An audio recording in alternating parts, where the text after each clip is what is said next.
هر زنی که به حجاب به نمایش براید و خود را برای مردان جلوه دهد، نوار خود را در کانال شرمنده تیوی جستجو کند. این تهدید نیست، بلکه آگاهی است. پیام من به مردهای خانواده چنین زنها این است که پیش راه چنین زنان خانواده اتان را بگیرید، ورنه زمانی که نوارشان در کانال ما برآمد آن را با زاره و ناله هم عدلیت نمی کنیم.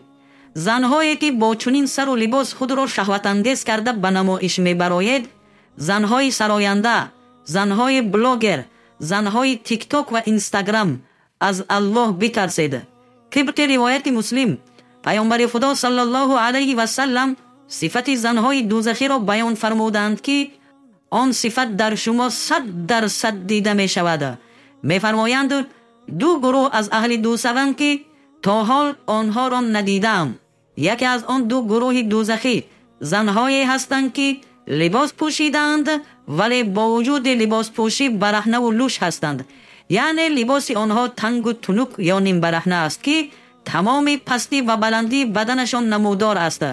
خواهران عزیز، به خاطر خشنود کردن مردان فاسد آخرت خود را برباد ندهید.